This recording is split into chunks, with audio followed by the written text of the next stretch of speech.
Oh, God. Oh, my God.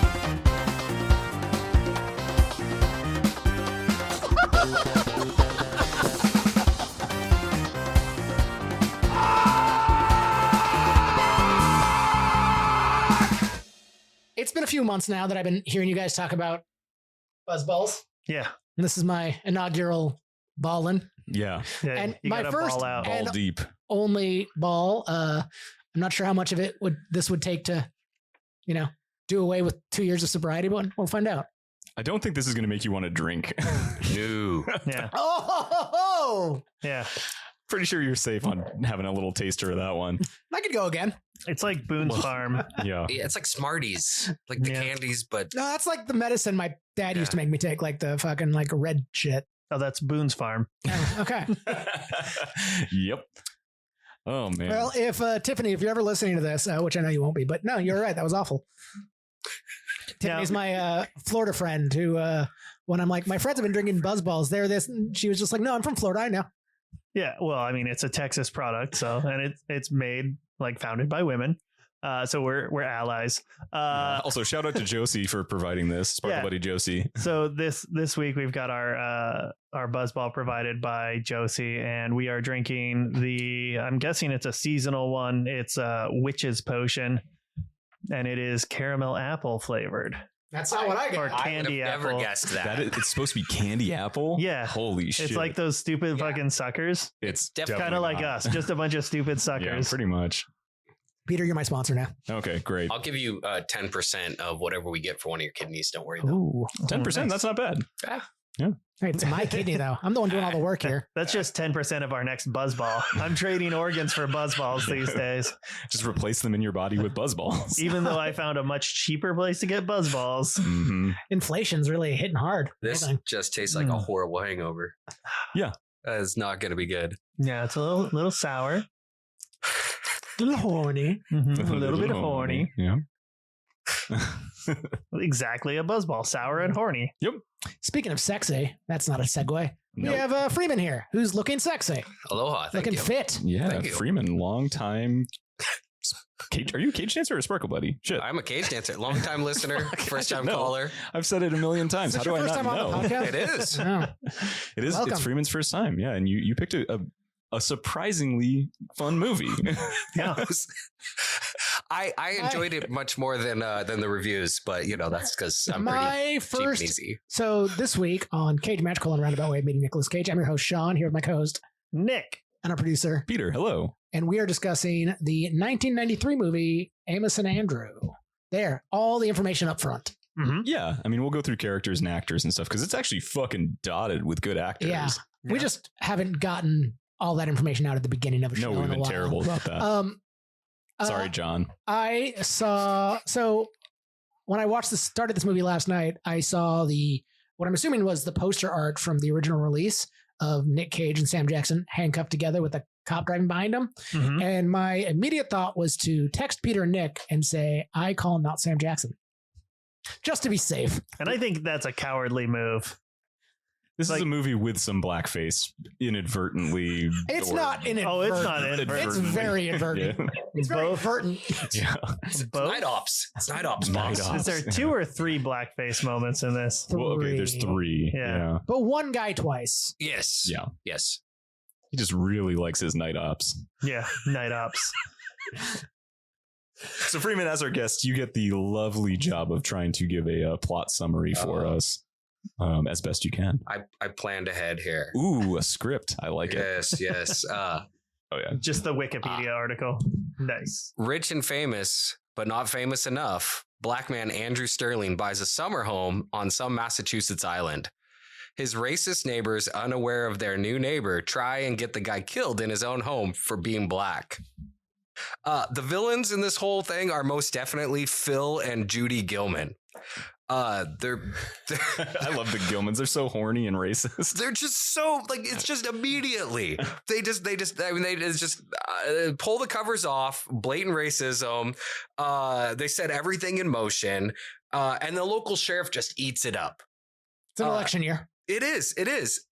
He decides that he's going to put on a spectacle and help this out with his political aspirations. Of course, they end up screwing it all up, and then they need a fall guy. Enter Nicolas Cage, Amos Odell. Amos is already in police custody, so it's nice and handy. They can just take him and try to make him be the fall guy for all this after they finish shooting up poor Andrew Sterling's home. It's just awful. Did you write it's just awful? No. No. It was a killer delivery. There's like inflection cues. Since this is a comedy, just things keep going wrong and wrong. It's like everything that can go wrong pretty much does.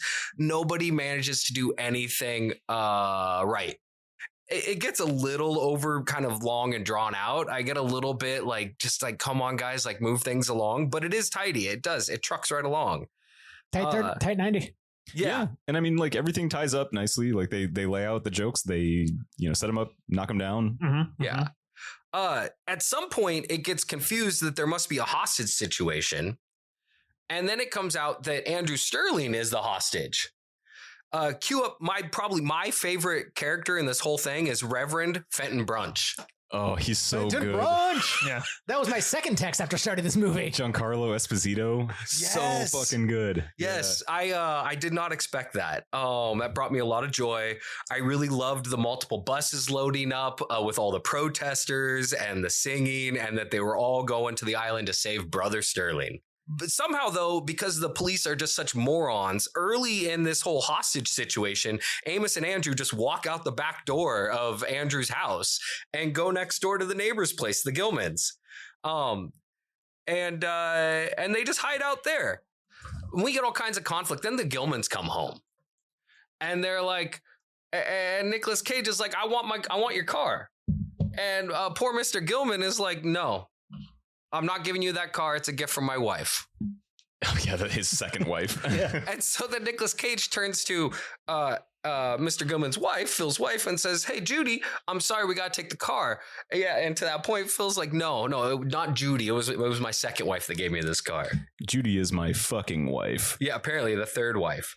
The other bit in here is that for some reason, Nicolas Cage keeps ordering pizza everywhere he goes. Well, he has been in jail. Yeah. Well, and the second time he orders pizza is because he's trying to steal the pizza van so he can have a getaway car. Yeah. Yes.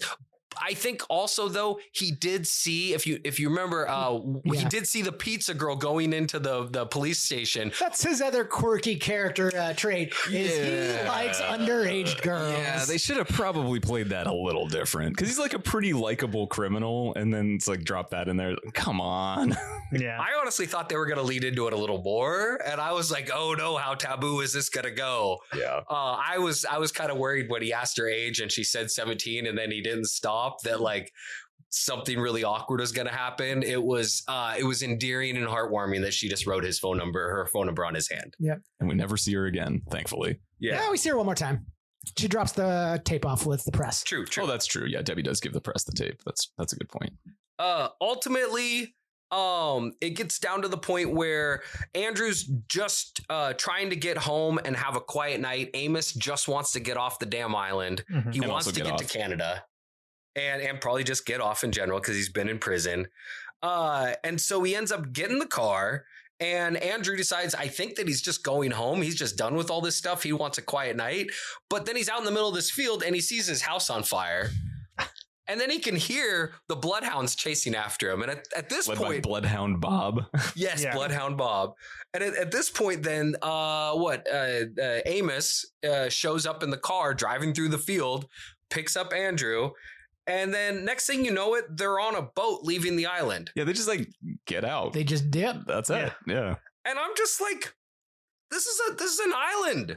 Like the police are trying to control this whole situation. Yeah, it's like maybe They put were out a bolo for bad like cops. white guy, black guy in a car. There was a random checkpoint on the island, but no checkpoint at the ferry terminal. Yeah. Like it's an island. They're No one comes bad on or off. cops. Yeah, they are really bad cops. That's my feeling on this one. The theme of this entire movie is cops are dum-dums. All right, so this we touched on it at the beginning, but like this movie is packed with fucking actors, right? So Nick Cage is Amos Odell. Sam cool. Jackson. I love Nicolas Cage. Yeah, he's great. Sam Jackson is Andrew Sterling. Brad Dourif is Donnie Donaldson. He's probably most famous for most of us as Grima Wormtongue from The Lord of the Rings. Sean doesn't know what that is. I don't know what a Harry Potter is either. Yeah. Not a nerd. Dabney Coleman is the chief of police. Who's that? So he was in like Tootsie and War Games back in the day with Broderick. Yeah, when he was a Matthew little Broderick, boy. Before he killed a guy. Yeah, and then You've Got Mail. He's just like one of those guys who's been around for a long time. He's played like a doofy He's- cop before too. Yeah, just Yeah, official sure. with a mustache. Yeah. Definitely seen him around. I Yeah. just don't know what he's been in.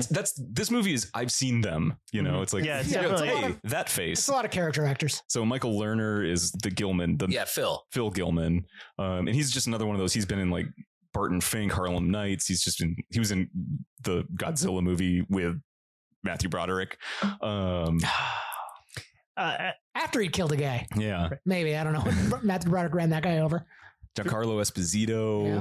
and then my favorite is Bob Balaban, who plays the guy who is like a hostage negotiator on the phone. He's so good. Yeah. R.A. Fink. R.A. Fink, yeah. That was my favorite running bit throughout the whole thing because he's like calls into Andrew's house after Amos and Andrew have left. The chief of police is just tied to a chair and Yeah. can't talk, and he's just talking through the voicemail and just like Yes. turns out like just regressing his own memories. Like, I wanted a pony. My parents got me a turtle. We had 9 turtles, but I still wanted that pony.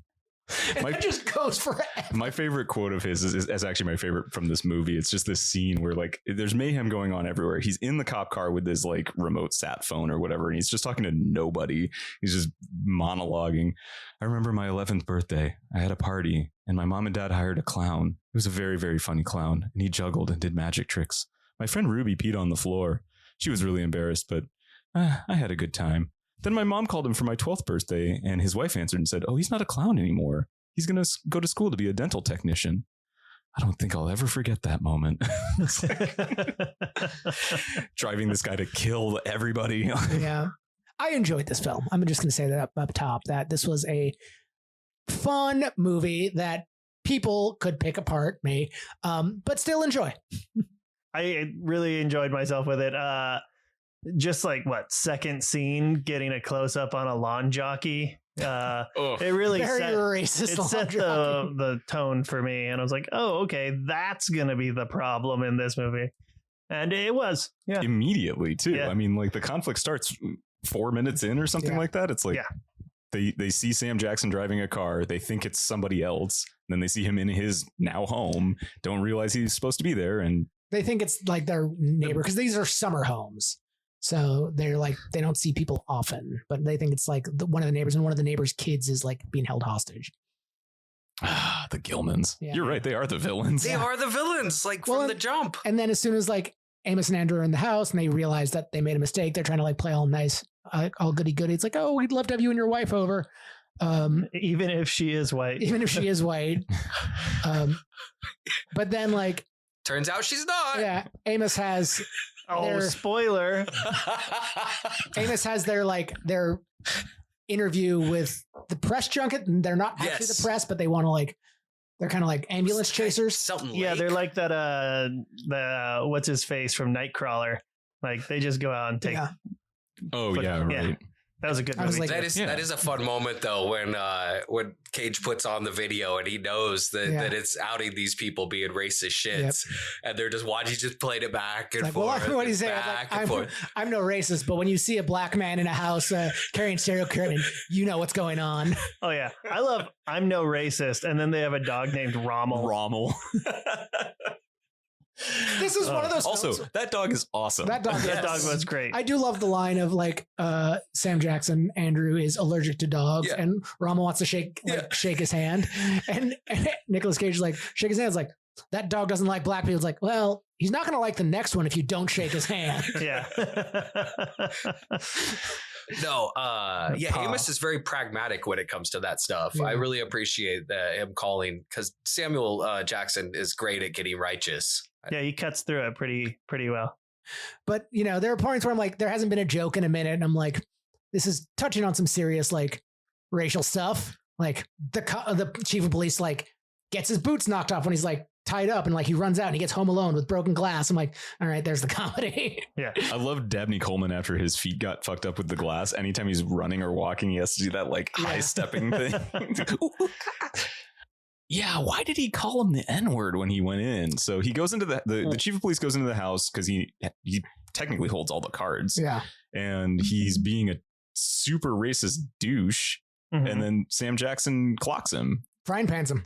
Yeah. Just pan to the head. Not a good clank. But like, why did he say that? I felt like he It's was an trying to election lean year. into the character bit to try to control Amos more. The kind read is, I don't care about this person, so you don't hold any like. Oh yeah, Cards here. trying to erase Amos's leverage. But you could have done that without dropping the N-bomb. Yeah. Yeah, That He was does a- get that was panned a- for it. So, I mean. And then later on, he's he says he's gonna charge Andrew with the attempted murder. Yes, for clocking him in the clocking face. him. I forgot about that part. Yeah. So just bad cops all around. And that kind of, Yeah, I feel like yes. that gets Andrew on the run with Amos. Yeah. So that kind of brings them a little more as kindred spirits at that point. I will say certainly their, helps endear. their friendship at the end. I'm like, this wasn't earned, but I'm glad they found it. I mean, you only need Yeah. 90 minutes. It's I know, comedy. but like they're just kind of like Andrew's a hostage. They have a talk about like race relations. They get into a tussle in the backyard. They're best friends. Well, I'm not gonna say that Hay fever. like they really nailed it, but I enjoy their time on screen together. yeah, certainly like I don't think either of them changed much. Sam Jackson did find his way a little more back towards the center because of Amos's constant calling him on his shit, Yeah. which was good. I can't say that Amos became a better person through this film. No. Still has lousy sense of direction. I mean, he still tried to Well, lean yes. in on that 17-year-old. Yeah. It's true. He was originally arrested for delinquency, aiding in the delinquency of a minor. That was the official charge. The Yeah. lines of it on all that are rough. Freeman, you said that you were going to try and watch this twice. Did you end up watching it twice? Yes. How did it hold up on the second watching within 2 weeks or whatever? Well, so the first one I was with Elizabeth, and we watched. Like as she said, I just put it on, and she reluctantly was in the room. About a half an hour in, she's kind of starting to pay attention. The last third, she definitely was like, "Okay, I'm on board with this," and I think she enjoyed it. We had a good laugh the first go around. The second go, you know where everything is going. So it's not quite as funny, but also like there were things I was excited for that I was happy about. Like honestly, like the whole scene where the chief of police does drop the N-word and then gets clocked with a frying pan. I know that's coming.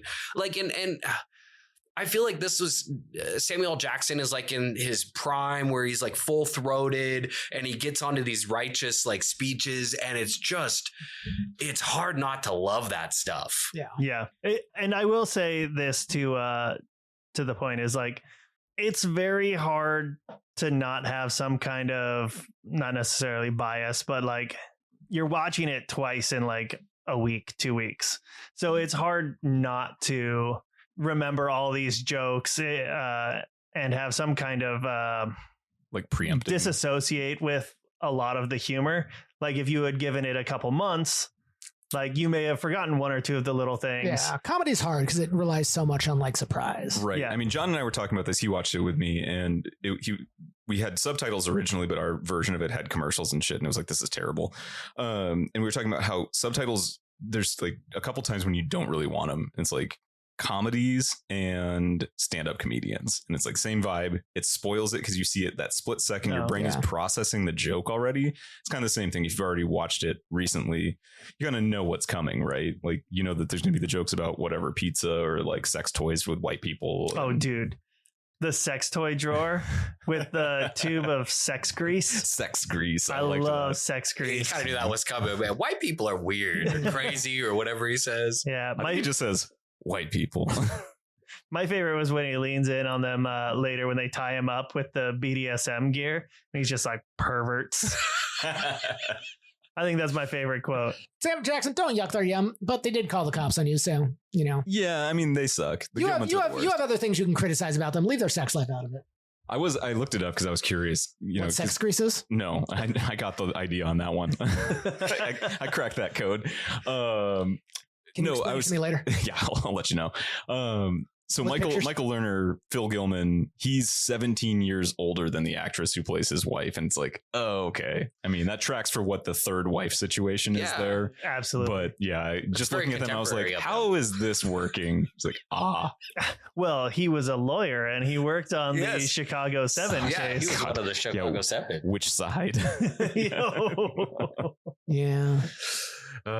When the police chief does bring Nick Cage in and sends him into the house, the part where Nick is kind of prancing through the entryway to the house and he looks back and he's like jumping, and I felt like that was just like a little kind of hat tip to like all of his physical comedy, and he's just like, I'm gonna go prancing into the house now, and like Yeah, and it absolutely works in this situation too, because you know he knows he's just there to be a fall guy, and he's gonna get released, so he's just having fun with it. But yes, it definitely smacks pretty well of some of his older prancy moments. I do like Nick Cage's little slapdash MacGyvered invention when he's brings Andrew out on the porch, where he gets a coat hanger, tapes it to the front of the shotgun, and then has it around Andrew's neck to like lead him. Want $1 million in a helicopter. I love the $1 million in a helicopter. It just kept coming back. Oh man, why did the press show up? Was it because of Reverend Brunch? No, it's because of the Gilmans, because they're like, we should be on the news. This should be big news. So Yes. they call Yeah. the press. the Gilmans are the villains. So, Yeah, they keep escalating the situation. They make it worse every time. I mean, also if the cops would have just been like, we got told there was a black guy, we're sorry. It would have sucked for them. But you know what? In America, guy still would have been elected. Yeah, he would have won his election probably. Who probably Yeah. would have gotten more votes. You just put Donnie on administrative leave for a couple of weeks. and Exactly. Boom. Little slap on the wrist for old Donnie. Yeah. Yeah. Oh, fuck it. So you said earlier the second time you texted us was Reverend Brunch. Fenton Brunch, but it was actually when Donnie paints his face black or like rubs dirt all over it. And you're like, also the not guy. this guy. Like, Yeah. do not want to be this guy in the photos. You could just do a whole, no, I'm not. You could do a whole photo montage of any one of us randomly selected in blackface. I'm sure that would work fine. Just Freeman in blackface I'm not doing fuck all with that. We're not replacing Sam Jackson, and we're not doing any blackface characters. That's probably for the best. I found one of the scenes where there's a couple different non-blackface people hanging out with Nick Cage. So does Sean have to be a 17-year-old girl? Yes, Talking to please. Judy Gilman. No, amazingly, they're never like officially in a scene at the exact same time. So it's in the before they have it like enlisted Amos fully into the like scheme. They're in the like interrogation room or whatever. So it's Dabney Coleman, the chief of police, Yeah. and then Donnie Yeah. kind of in the background. Yeah. And Cage with his fucking foreplay tattoo. Donnie and whiteface. Yeah, the foreplay tattoo is so dumb and His funny. tattoos look so They shit. are so drawn His on. gold tooth. His gold tooth. I actually kind of liked the I gold love tooth. the gold tooth. Also, I love like yet another Nick Cage movie starts where Nick Cage is working out in a jail cell. Yeah, doing handstand Doing push-ups or handstand whatever. push-ups, yeah. I mean, go with what you know, right? Fuck, Yeah. It's a small space. Yeah, so this came out in 93. Yeah. 94 was a pretty good year for Nicolas Cage. He Yeah. had some- And then 95, he was in Kiss of Death with Sam Jackson again. Ooh, nice. Yeah. He bigger. Much bigger, yeah. Much bigger. Sea monkeys. Oh, the my sea God. monkeys. See, they did earn their friendship. All right. Deep fair. conversations. Yeah, that was a great conversation. While Cage smokes the last of the Exactly. Gilman's joint. Yeah. What's it? It's I wanted my family to be more like Sea Monkey family. The big smiles on the box. And I did get sea monkeys when I was younger, and they were such a fucking waste. It's like, it was kind of cool. Well, they're just like shrimp, They're right? just like, Yeah, little brine shrimp. brine shrimp, yeah. And it was cool to see them hatch, and then they're like fluttering around, and then they literally just all die, and there's just these corpses like waving around on the bottom of this little jug. Love it. Yeah. That's so cool. And it stinks. yeah, they're pretty gnarly. I didn't have a lot in terms of quotes from this film, but the one that resonated with me the most, because it's definitely something I fucking said. Nick Cage talking about his phobia of needles, and Sam Jackson like, "You got them tattoos? They did those with needles, right?" He's like, "Yeah, but I was drunk." And the tattoos show. Yeah, you were definitely drunk. Yeah. I do have a tattoo that I do not remember getting. Which one is it? My TARDIS. Oh, really? Yeah. Interesting. It was in San Francisco, so it was fucking cold. So like by the time I came to in a coffee shop with my buddy Tony, I'm all bundled up and we're just talking. Like I sober up and I'm like driving back to my buddy's place because I'm crashing at a friend's house. And he like texts me. He's like, "Hey, where are you at?" And I'm just like, "I'm driving back." It's like, I'm like, "Oh." And he's like, What? And I like roll up my sleeve and I'm like, "I think I got a tattoo." Freeman, do you have tattoos? Just one. Just a little tribute from my dad when he passed away. Oh, yeah, that's Yeah. right. Yeah. Yeah, I couldn't remember. Yeah. He had after this, I can go upstairs. We've got a family photo book that we got from my family when we visited this summer. And there's some pictures of my father before he met my mother when he was younger, and some photos of him that I'd never seen. And I think one of them With his has, dick? no. I mean, I saw plenty of that growing up. My parents walked around naked. I got a weird household. No, same. So he used to have a tattoo on his arm that just said "fuck you," Cool. and then I like your dad. he got a cover up tattoo. Yeah. And so the surfboard for his devil and surfboard, the surfboard covered up his "fuck you." Aw. Okay, so did your parents have any tattoos? No. Or do they? No. Yeah, no. If they got a tattoo, what do you think your dad would have? If there was one thing to immortalize on his body. God, I mean, my parents are fairly Catholic, Yeah, I so bet I 'em. think it would be for him like a cross, Mm. but Like a cool Denny Trejo cross. like what it really should be is probably like a gin and tonic. Oh, But, cool. Yeah, that'd be sick. You mean your dad wouldn't get a tattoo that said "born to lose"? No. Pops had one of those right on his forearm. Oh, he had all kinds of good tats. And my mom, I don't know. My mom really loves swearing, so I think she could have "fuck you," A secret fuck you. a secret Somewhere fuck you. dad would never see. Exactly. My dad only has one tattoo, but it's a dude on a motorcycle doing a wheelie through a giant skull that's split in half with flames jumping out the back of it all, and it says I love my son. no. It's basically like a live fast, die young kind of tattoo. The hell? Yeah. That is awesome. That's pretty amazing. He's an old biker. Yeah, I get it. My ex father-in-law, Meredith's dad, didn't have any tattoos, but had like an enamel tooth put in at one point and had it custom done with the Cyanide pill. no, maybe John's weird. No, he had the Rolling Stone lips put on there. So it's super tiny, but like he'd like open his mouth. Like if you look to the back of his mouth, you could see that. That's so weird and specific. Yeah. All right. Okay.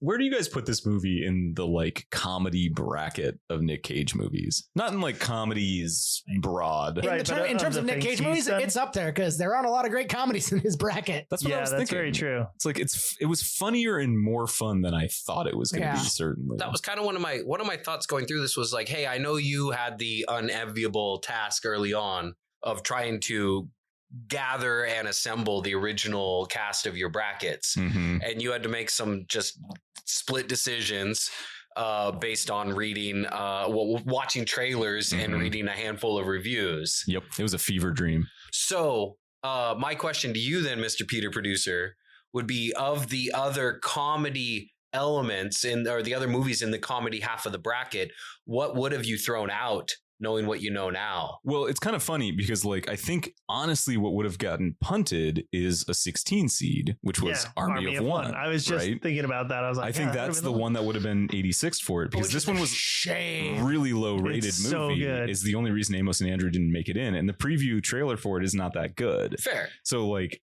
all the different bits and pieces of it, it's like watching the trailer for Army of One. I was like, we have to put this in. That voice is fucking insane. Yes. Yeah. You No. know? Yes. Yeah, exactly. Man, America makes the best chicken wings. So like at that point, it's like that's the one that would have gotten punted, and then I don't think there's any chance Amos and Andrew would have made it as far as Army of Very One true. would have gone. Very true. Yeah. So I think that it's still like I stand by it. I mean, like it could happen to you probably is one that I would hot swap this for that without blinking an eye. I would have kept It Could Happen to You. I would lose Family Man personally. Yeah, I could see that. Because that movie's not funny at all. I mean, the best part of that movie is just Jeremy Piven. I was going to say Piven is the best part, which I never would say about anything ever. Yeah, this is the one time that sentence will be uttered. Or Trapped in Paradise. Nope, I stand by that fucking movie. God awful. It's so fucking stupid and it's pretty funny. I need to rewatch that again. I was literally just talking about that at a bar with somebody who randomly was like, "Did you ever see that one Nick Cage movie with like John Lovitz?" And I was like, "Yes." Of course I have. Yeah. I mean, then I'm looking at other stuff. I'm like, I just did not enjoy Matchstick Men, which I should have because I liked everything else. Like, I love the cast. I liked the director. I just didn't like the movie. It was too predictable for something that was supposed to have a twist. To be like, oh yeah, the girl's totally playing him. She's conning the con artist. And it's like, I saw that coming halfway through the movie. And it's like, I don't have fond memories of Honeymoon in Vegas, but I'm glad it was on there. I mean, Roy Bacon, maybe. Yeah, it's got the skydiving Elvises. Best thing I will say about Honeymoon in Vegas is when I went to that Nicolas Cage themed drag show, somebody did a Honeymoon in Vegas act as a flying Elvis. Which is fantastic. Yeah. Did they parachute into the drag show? No. Coward. For real. I mean, there was a roof. It was a small place. Hopefully there was at least some coward.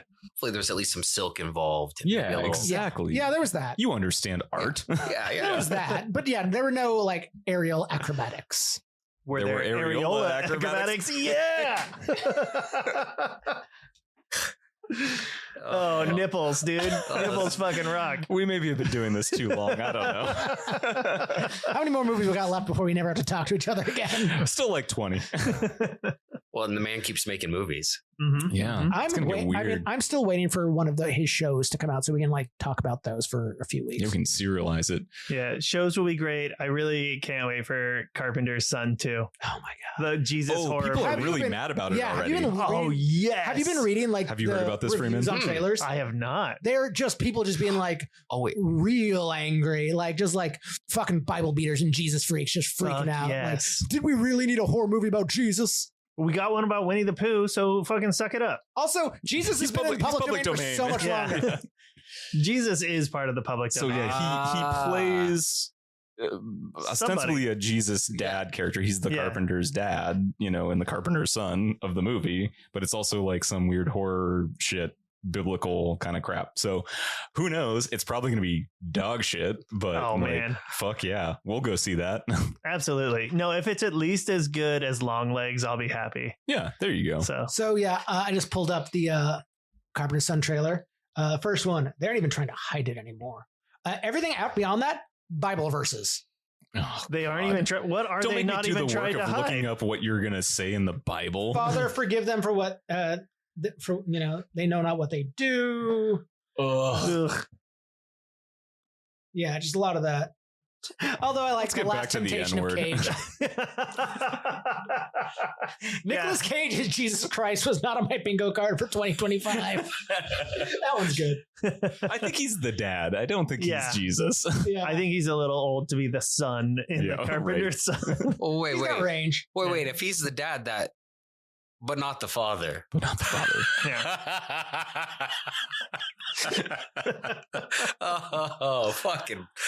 People in the religion are crazy. All right. We are truly living in a godless world, just speed running the end times with this one. Okay. Who's your favorite character from this movie? Freeman, you can start.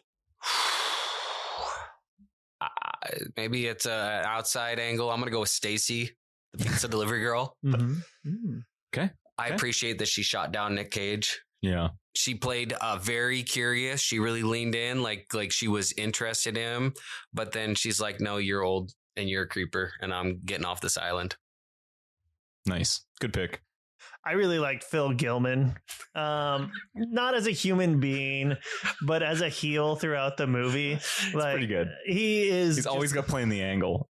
Yeah, and he's just so dislikable.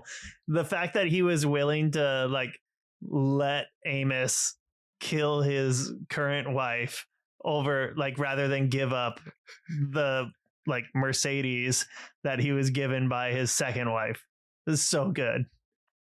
I like the dog. Rommel? Yeah. Yeah. Also, I Wait, liked you're a big Rommel fan too? I liked Put it on Mike. I liked the press guy. Oh, the like Was it weird Andrew eyebrows Lake? guy. Yeah. No, it wasn't Andrew. Was it? I can't remember. He had his last name was funny, Lake. yeah. Waldo Lake. Waldo. That's it. Lake. Waldo. I liked Yeah. him. He was a pretty good character. yeah. You're right. Yeah. When like the cops like, I need to confiscate that tape. He's like, I have a First Amendment right, and Chief Police just goes, "Fuck the First Amendment." Yeah. I'm like, Yeah. that's real. Yeah. Oh, this actually had a. Sorry, I know you're about to say yours. This had a Okay. joke that I had to look up when Amos first goes with the. We're Amos and Andrew. Oh, the Amos and Andy thing. Yeah. Oh, you didn't know that? No, you think I listen to a lot of 1920s Minstrels? radio plays? There's history. I don't know, man. Like I know about it. I don't know. Well, Yeah. I think that's a I setup mean, I of the might whole have known this about whole, it. this whole movie. The whole point reason of it's the movie, called that. Yeah. It's a lean. Like all of this is just like an over the top. Like we're just gonna make an example. I feel of like racist themes. Right. Yeah. Like it's just we're gonna layer over and over. Like hence the dog Rommel. Yeah. Right. And, And if then anyone doesn't know, so Amos and Andy was a radio play for quite a while that Yeah, was like 28 to the incredibly, 60s. incredibly popular. But it was just like minstrel, blackfacey kind of whatever. Which they were on the radio. They didn't have to do the blackface, but they did. They sure definitely did. Yeah, but it You was can hear it. Got him into Yeah. character. written and voiced by two white guys. Of course. So, yeah. Yeah. So at some point, Nick Cage is like, no, it's us. It's, we're Amos and Andrew. And he's like, no, you do not get to say that. I'm not even going to educate you on the history of that one. I will say, like, so yeah, go into like, this is just like, the absurdity of like all racism. So when the church group shows up, when Brunch shows up, and like he instigates Fenton Brunch. Fenton Brunch, he instigates a riot at the house, and which leads to the house being burned down, and then he books it real quick. Yeah. Oh, we set this man's house on fire. We got to go. Like, Yeah. Well, my favorite character was Yes. Dabney Coleman as the chief. I think that is Yeah. such a Yeah. well done comedic role for somebody playing it straight, but Yeah. just always obsessed with his like polling numbers and everything. And just like him getting more mummified as he gets more and more hurt the entire time. Well, and he just keeps like at any point. And he doesn't win. No, at any point Yeah. he could have just Just been like, makes it "This worse. has gone too far," Yeah. and just makes it worse. Oh, I know why they got off the island, because according to fucking what was Dilbert Dabney fucking blackface cop Donnie Donnie. Donnie Donaldson. Donnie Donaldson, because Donnie breaks back into the house because they think that Amos is still in there, and then the SWAT comes in and he gets flashbanged, and then they pull him out, being like, we got Amos in front of the press, and then they realize it's Donnie, so they take Donnie in, and they're like, we caught him. Yeah. But then they still bring the bloodhounds to look for the hostages that they couldn't find. So they're searching. They don't want the press to know that. Yeah. Yeah. All right. Fair enough. Oh, and one extra bit from the second playthrough, because I didn't let it run to the end of the credits on the first playthrough. There is an extra scene at the end of the dogs running through a field Oh my with God. Rommel. We forgot the most important thing of this movie. The Sir Mix-a-Lot song. Yes. Yes. I miss when movies had raps. Yeah. When you have just a wrap-up song at the end that kind of tells you everything. Mhm. And as a kid that grew up in the Seattle area, as soon as I hear yeah, Mix's extra love. voice, Yeah. I turn to Elizabeth and I go, that's fucking Sir Mix-a-Lot. And I'm like, why? Just fucking why? There is absolutely there's no no reason reason. for No, Sir Mix-a-Lot to none. be there. What was the last line of the song? I can't remember. It was the N-word. Sir Mix-a-Lot's famous first N-word. There was a guy who had Sir Mix-a-Lot's previous phone number. This was just like maybe 8 years ago. And he would constantly be getting text messages and stuff from people trying to get a hold of Sir Mix. I don't know. I don't know what I should call him. Mr. Locke. Mr. Sir, A lot. Mr. Sir Mix a lot. And he would have to like keep telling people like this is not his phone number anymore, until eventually Sir Mix-a-Lot actually was like, hey, I hear you keep getting my messages. Amazing. Did he make a voicemail that was like, yay, it's Sir Mix-a-Lot. You got the wrong fucking number. He raps it. Yeah. He's like, hey, if you're looking for Sir Mix-a-Lot. I'm not going to go any further with that because that borders on If you think it's racist the again. number, it is not. Oh! Thank you. Cut it. We're done. This podcast is over. I was surprised to learn that Mix was straight edge, like in terms Oh, of like yeah. no booze, Oh yeah. like just completely no booze, no drugs. Yeah, he seems like he'd be pouring cognac all over people's butts. I ended up backstage at one of his I guess concerts. you don't have to drink the cognac. You can And just pour it. a bunch of guys were like, let's light a joint and pass it around. And I'm standing with them, and all of a sudden Mick smells it, and he's like, all y'all tossed out. And we all got tossed out of the green room because I was standing by the idiot smoking the joint. And Yeah. Why is it called the green room? Come I on. know. I was like, don't be a bummer, man. When I saw Sir Mix-a-Lot, they had a hype man just throwing Dick's Burgers out That's over the fucking crowd. tight. So I would China love that. yeah, so like you're just in the crowd eating a Dick's Burger, watching Sir Mix-a-Lot. Most Seattle thing I've done in a long time. I wish I had a Sir Mix-a-Lot story. Yeah. Final thoughts, Freeman. Fenton Reverend Brunch. Try that one again. Reverend Fenton Brunch. Brunch. Take 2. Big balls. My final take: don't drink Buzzballs, kids. Oh. Yeah. We're gonna lose. I'm gonna lose us the sponsorship we don't have. Yeah, right. No way. Peter will cut that. Drink. We were talking about robo tripping last episode. Yeah, so- we're looking for Drink that big ball Buzzballs. money. Well, then, sea monkeys. Yeah. Right. I wanted my family more like a sea monkey family. Yeah. Nick, Sean, final thoughts. I think this movie's a real treat. I think people should watch it unless you have problems with Racism. Well, no, I mean, like, everybody should have problems with racism. If you have problems with people being portrayed as racist, then you might have an All right. issue with this. Yeah, that's fair. If you're like, those nice white people can't be racist, they said so at the beginning, and I trust white people. Yeah. I will you say. might be part of the problem. I will say through the lens of time and media literacy, there are aspects of this that probably don't hold up great, but I don't think it's atrocious in any way. Yeah, I agree with that. Yeah. I think all in all, this was kind of a surprise movie for me where it's sort of like, ooh, this was better than I thought. And I even had you as a heads up being like, it's not that bad. And it was Better than you thought. better than I thought. I had a good time. But yeah, so next episode, we've got 1993's Deadfall, which is starring Michael Biehn, Yeah. your favorite, and he marks it as one of his worst movies ever. Awesome. I love Michael Biehn. Yeah. So that's going to be something. Wait, did you want to say something on Mike? well, my mom came through. I texted her asking Picture what it? my dad's tattoo says, and it's even better than I remembered. It says, "Death is certain, life is not." I love your dad. Dude, All right. my dad's pretty chill. That's pretty good. All right. Well, thank you all for listening. Thanks to our Sparkle Buddies, Josh, Josie, Matt, Adam, Bill, and Stuart, and to our cage dancers, Ira, John, Freeman, Nathan, and Cameron, and to Bill Panks for our intro music. And yeah, we'll see you in 2 weeks for Michael Bihn's least favorite movie. Deadfall. He got paid for Alien 3, so I, So where got are we paid- putting this thing? I don't know. He got paid a lot to to die. Yeah. Or actually, I don't even think he was in it. I think they just used a photo of him, but he got paid for it. That would be my favorite movie. Get paid a bunch of money to not do anything. Yeah. That sounds awesome.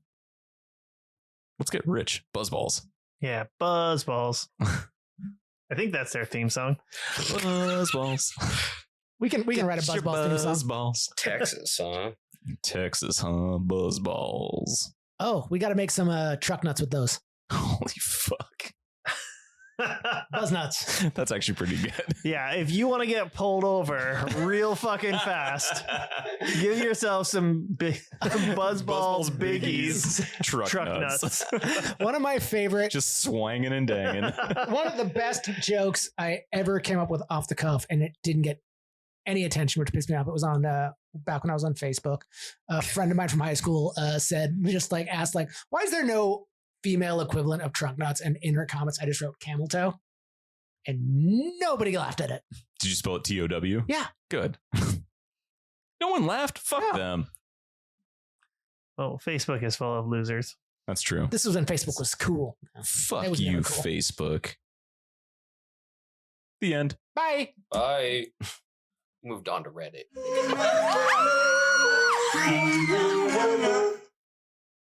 Bye. I have 2 questions for you, Peter. Yeah. First question, how many buzzballs to get you a tattoo? Oof. Second question, think about it. How many buzzballs to get you a tattoo of Freeman's mustache? Holy shit. Just get a tattoo of a mustache under your mustache. That's smart. Yeah. Anytime I shave it off, I still am mustached. Yeah, you're still Yeah. safe. That's a good idea. I was thinking on your butt, but whatever. A butt stash. Just a stash. Put it wherever. Yeah. It's a fine mustache. I think I would have to have 2 biggies, A full 3 full liters. 3 full Do you think- liters. Now they wouldn't They legally would- be they would allowed to not. give you one. One of our friends Blacked out probably drunk. can do a tattoo. Yeah.